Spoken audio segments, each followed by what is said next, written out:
Halo, kami dari kelompok 7 mahasiswa PGSD Universitas Negeri Medan yang beranggotakan saya, Wahyu Gusnanda Siburian, dan rekan-rekan saya, Husnia Kaisya, Marcella Puspita Damani, Anissa Diana Syafitri, dan Nisika Paulina Syalagan.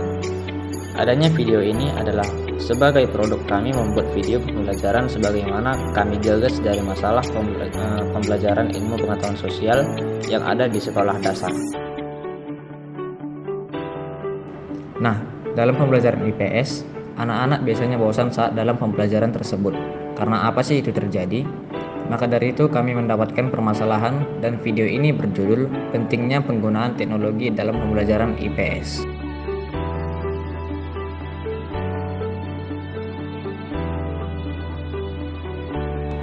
Sebenarnya sangat banyak hal yang dapat membuat anak-anak sangat bosan saat belajar ilmu pengetahuan sosial ini. Sebagian besar materi yang ada pada pembelajaran ini adalah sejarah.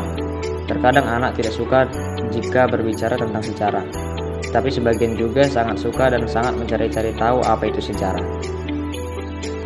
Bukan hanya konteks sejarah saja, tapi masih banyak hal seperti kurangnya keterlibatan pada anak didik. Pembelajaran yang hanya berfokus pada membaca teks atau mendengarkan ceramah tanpa keterlibatan aktif dari siswa dapat membuat mereka bosan. Interaksi yang terbatas dapat mengurangi minat mereka pada materi. Nah, anak-anak mungkin kesulitan melihat relevansi atau pentingnya topik tertentu dalam kehidupan sehari-hari mereka. Ini bisa membuat mereka kurang tertarik untuk terlibat dengan materi tersebut. Selanjutnya, setiap anak memiliki gaya pembelajaran yang berbeda-beda. Jika metode pembelajaran yang digunakan oleh guru tidak cocok dengan gaya belajar anak-anak tertentu, mereka mungkin merasa bosan atau kesulitan memahami materi.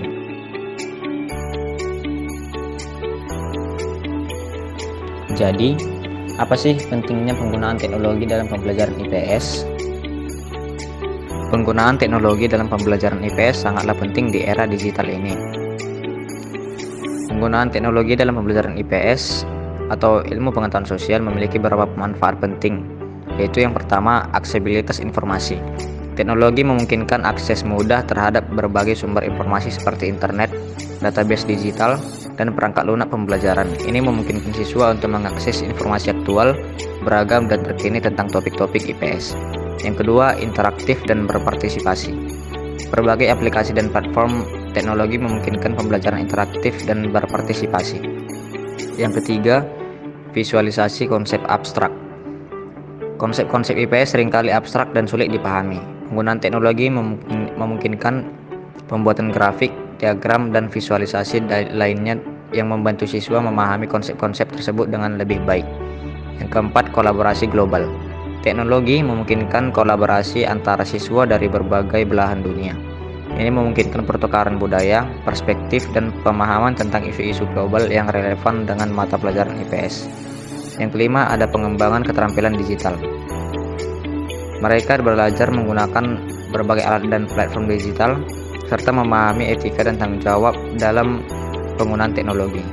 Yang keenam, personalisasi pembelajaran. Teknologi memungkinkan personalisasi pembelajaran sesuai dengan kebutuhan individu siswa.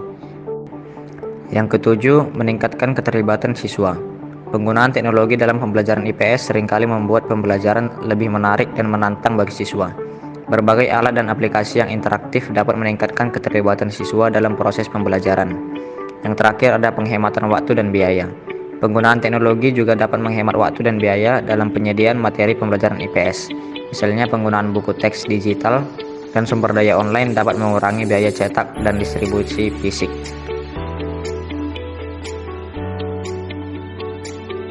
Sebenarnya banyak alasan bahwa mengapa kita atau guru-guru harus menggunakan teknologi dalam pembelajaran. Karena apa? Teknologi menghadirkan media pembelajaran yang lebih menarik dan interaktif, seperti video, animasi, simulasi, dan game edukasi.